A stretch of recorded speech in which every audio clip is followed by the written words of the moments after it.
Bom dia, meninos, mais uma vez aqui na nossa videoaula, né? Vamos iniciar aí mais uma semana de estudos.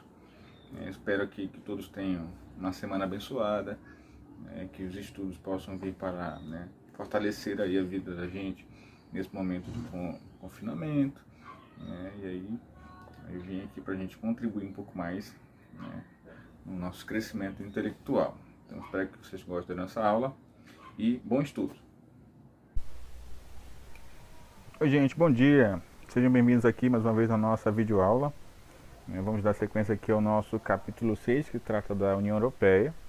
E aí na aula de hoje a gente vai tratar a respeito das questões ambientais que envolvem esses países, justamente porque são países extremamente industrializados, que utilizam muita matéria-prima, recursos de origem natural, e o que vai gerar, e o que gerou consequentemente ao longo desse período de transformação econômica, de industrialização, que foi justamente a emissão de poluentes, poluição do solo, do ar, das águas. Aí a gente vai ver os desafios ambientais da União Europeia. E aí o que acontece?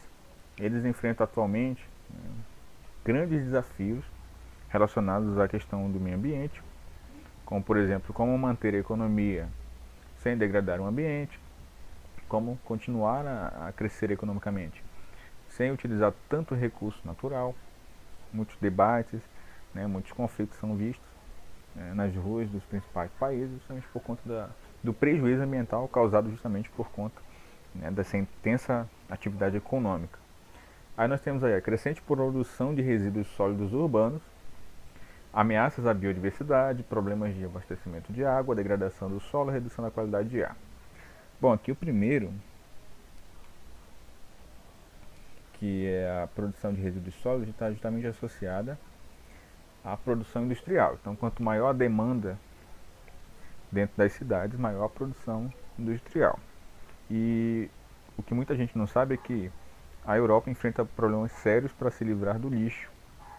Então, é muito comum que eles enviam lixo para outros países de forma ilegal, porque eles não têm como tratar esse lixo. Aqui no Brasil mesmo é muito comum chegar nos portos, principalmente no Porto de Santos, que é o maior porto da América Latina. Chegam várias vezes vários contêineres cheios de lixo, porque esse é um dos problemas que a Europa enfrenta. Ameaça à biodiversidade, a gente tem aí áreas já muito exploradas, desmatamento excessivo, uso para a produção agrícola, e isso está ameaçando várias espécies, e aí é uma das causas dos seus problemas. O outro é o abastecimento de água, com a maior parte dos recursos hídricos do continente estão em uso ou para irrigação ou estão poluídos, e de modo geral os rios europeus são curtos, eles não têm tanto volume de água, nem tanta extensão, então é um dos problemas, já que são cidades muito grandes, e aí a tecnologia aplicada justamente para que essa água chegue até cidades muito distantes dos pontos de rios e assim por diante, e também meios para reaproveitamento de águas servidas, que é quando a gente utiliza a água e ela passa a ficar suja. A outra questão aqui é problemas com o solo. O solo é um dos principais setores aí da Europa que são prejudicados justamente na produção agrícola, com o uso de muitas tecnologias. Entre elas a gente pode citar os agrotóxicos, que são produtos aí que são aplicados nas plantas e consequentemente elas poluem o solo.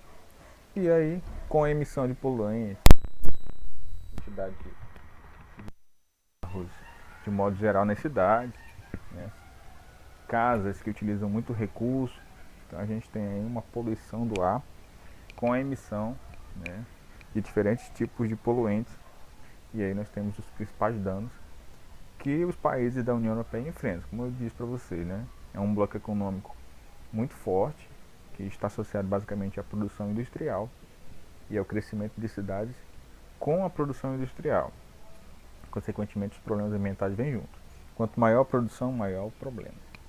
Aí tem um dado aqui que diz que desde 1900 a temperatura aumentou, de modo geral, em 0,6 graus. Isso parece pouco, mas isso está associado aí em escala mundial. 0,6 graus é o suficiente para causar o derretimento de geleiras, mudar a temperatura dos oceanos, dos ambientes urbanos, e a previsão até 2100, perdão, é de um incremento de mais 2 graus. Isso aí seria uma tragédia nos dias de hoje, né? As calotas polares não resistiriam, iriam derreter em sua maioria, e a maior parte da água potável do planeta está justamente, né, nas calotas polares. Então aqui são os principais desafios dos países da União Europeia. Bom, se a tendência se confirmar, o continente europeu enfrentará graves consequências. Por exemplo, acabei de comentar, né? Com o aumento da temperatura, os mares, as calotas polares, perdão, vão derreter mais rapidamente, consequentemente, o nível do mar vai subir. Cidades costeiras, como por exemplo a Veneza, que é uma cidade que já é alagada, podem sumir por conta do aumento do nível dos mares. Isso também vai interferir na quantidade de tempestades e na intensidade dessas tempestades, né? O uso muito excessivo de poluentes justamente altera questões climáticas. Também o aumento de poluentes vai diminuir a quantidade de chuvas. Para quem não sabe, a fumaça de queimada, o monóxido de carbono que sai dos carros, eles absorvem umidade. Umidade é uma das matérias-primas essenciais para, né, a produção de chuva. Aí nós temos também alterações da produtividade agrícola, uma vez que o clima ele fica desequilibrado, os agricultores não têm o controle sobre os períodos de chuva ou de insolação. A tendência é ficar mais tempo, né, com a insolação. Consequentemente, não há produção agrícola com muito calor, já que os cultivos, de modo geral, eles precisam, né, de irrigação. Então, as ações vão gerar consequências. Então, eu falei agora há pouco das ações, né, do uso incessante, do crescimento industrial, do crescimento de cidades, o uso de carros. E isso gera, com o tempo, né, esses problemas ambientais. Claro que isso aqui não é particular da Europa, isso existe em todo o planeta, mas assim, quanto maior, né, for o crescimento associado à indústria, o problema ambiental também vem em grande escala. E aí a gente está falando de 28 países que somam aí um super PIB mundial, né? E aí a gente tem grandes emissões de poluentes. Bom, a gente tem aqui, ó, alterações climáticas e o papel da União Europeia.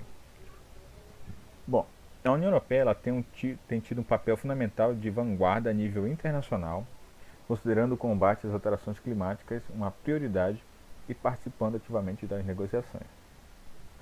Então é muito comum que eles façam conferências, né, que se juntem para ver alternativas sustentáveis, formas de diminuir a poluição, né? Aqui a gente vê ao lado, ó, fonte de energia limpa, energia solar, energia eólica, equipamentos que utilizam menos energia, substituição, né, por exemplo aqui da nuclear, vias mais acessíveis.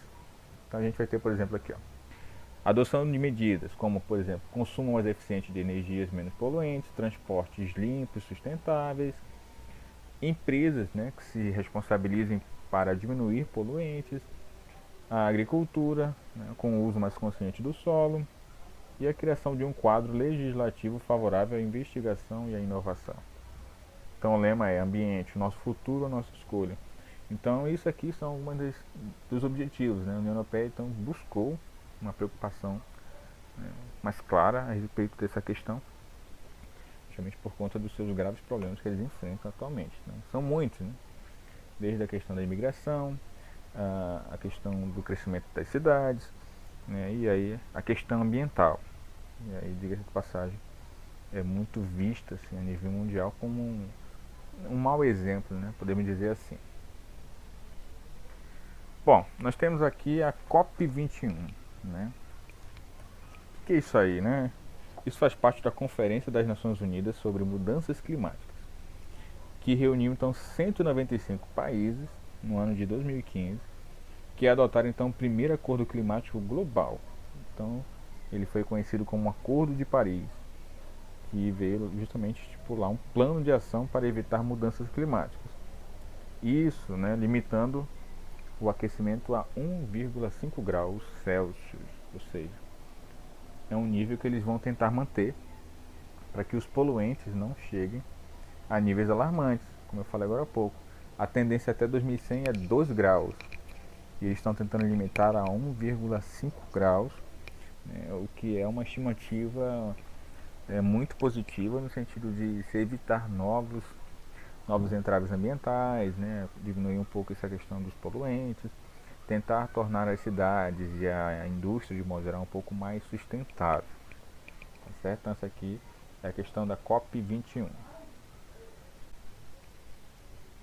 Bom, a gente tem aqui a logo da COP21, né, que foi de 2015.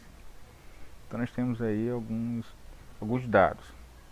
Por exemplo, eles preveem a redução de 40% das emissões de gases do efeito estufa, né, até o ano de 2030, elevar para 27% do consumo total de energia referente aí a fontes renováveis, que são fontes limpas, como por exemplo a energia solar, a energia eólica, reduzir as emissões entre 80% e 95% até 2050.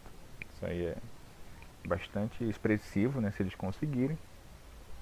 E essas metas deverão ter um impacto, né, em diversos setores, principalmente com o aquecimento de edifícios, gerenciamento de resíduos, que são os lixos, na questão da agricultura, no uso do solo, né, e principalmente na adaptação da infraestrutura energética e dos transportes. Só um exemplo, tem caminhões que circulam na Europa hoje que são 100% biodiesel, ou seja, é um combustível de fonte orgânica que você pode produzir, né, e ele emite aí mais de 50% menos poluente do que os combustíveis tradicionais. Então, por exemplo, quanto às emissões de CO2, pelo menos que representam 27% do total emitido. Então, a inovação tecnológica vem sendo intensamente estimulada na fabricação de carros híbridos, que são aqueles que são movidos a combustíveis limpos ou carros elétricos, né, que não utilizam nenhum tipo de combustível fóssil, e sim energia elétrica. E aí tem zero poluente.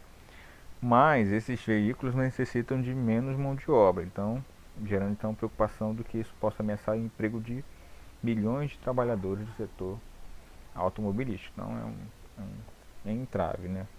Você gera muitos pontos positivos e ao mesmo tempo, né, você acaba gerando também outros danos, que no caso aqui é a questão do trabalho.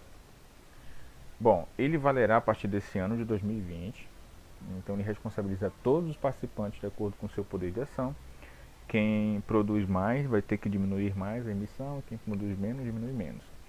Ele indica a realização de reuniões periódicas a cada 5 anos, né?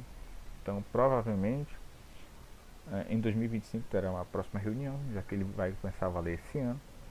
Determina que os países desenvolvidos contribuam com 100 bilhões de dólares por ano para financiar ações necessárias.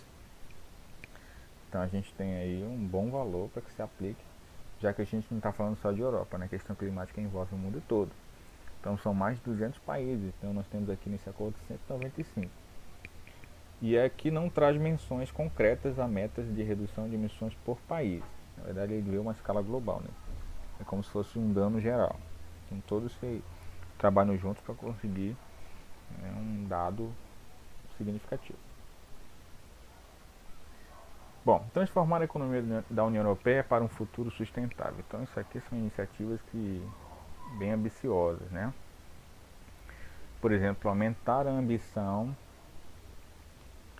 da União Europeia em matéria de clima para 2030 e 2050, fornecer energia limpa, segura a preços acessíveis, mobilizar a indústria para a economia circular e limpa, construir e renovar de forma eficiente a utilização de energia e recursos, adotar uma ambição de poluição zero por um ambiente livre de substâncias tóxicas, preservar e recuperar ecossistemas e biodiversidade, do prado ao prato, né? Conceber um sistema alimentar justo, saudável e amigo do ambiente. E acelerar a transição para a mobilidade sustentável e inteligente. Sustentável é aquela que utiliza menos combustíveis fósseis e energias mais limpas. Então aqui são os dados e as questões ambientais que envolvem a União Europeia. Tá ok, meninos? Então espero que vocês tenham compreendido aqui essa primeira parte sobre as questões ambientais, tá bom? E aí até a próxima aula.